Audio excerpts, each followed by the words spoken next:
प्रश्न 1। कला और भाषा के अंतर संबंध पर आपकी क्या राय है? लिखकर बताएं। उत्तर। मेरा मत है कि भाषा और कला एक दूसरे से गहराई से जुड़ी हुई हैं। मनुष्य अपने विचार और भावों को भाषा द्वारा प्रकट करता है। कलाकार भी अपनी कला द्वारा अपने भावों और विचारों को व्यक्त करता है।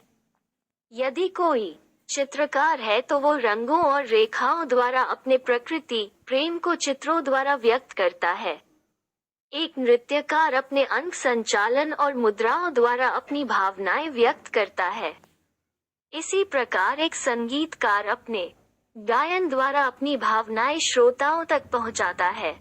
इस प्रकार कला और भाषा के बीच एक सहज संबंध है। यदि कला की अपनी भाषा न होगी तो लोग उसमें क्यों रुचि लेंगे? प्रश्न 2। भारतीय कलाओं और भारतीय संस्कृति में आप किस तरह का संबंध पाते हैं? उत्तर। भारतीय संस्कृति और भारतीय कलाओं के बीच घनिष्ठ संबंध रहा है। भारतीय संस्कृति के विकास में कलाओं का भी महत्वपूर्ण योगदान रहा है। किसी भी देश के जनजीवन के आचार विचार, धर्म, उत्सव, वेशभूषा आदि का सामूहिक नाम ही संस्कृति है। इसमें कलाओं का भी विशिष्ट स्थान होता है। हमारी संस्कृति अनेक प्रादेशिक संस्कृतियों से मिलकर बनी है। इन प्रदेशों या राज्यों की संस्कृतियों में वहां प्रचलित कलाओं के भी दर्शन होते हैं। प्रश्न 3।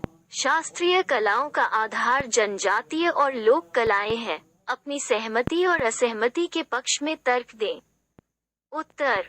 यदि हम कलाओं के विकास के इतिहास पर दृष्टि डालें तो पाएंगे कि जनजातीय कलाओं और लोक कलाओं ने धीरे धीरे व्यवस्थित होते हुए शास्त्रीय रूप धारण कर लिया।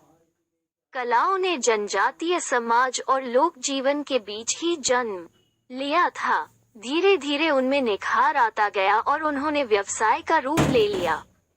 चित्रकार, संगीतकार और नृत्यकार आदि पेशे बन गए। आगे चलकर इन सभी कलाओं को राजाओं और संपन्न लोगों का संरक्षण मिलता गया।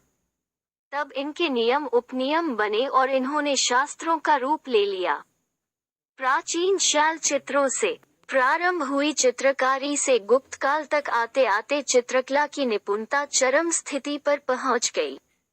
गुरु शिष्य परंपरा ने कलाओं के शास्त्रीय स्वरूप को और भी पुष्ट और अनुशासित बना दिया। अतः मेरा मत यही है कि जनजातीय कलाएं और लोक कलाएं ही शास्त्रीय कलाओं की आधार हैं।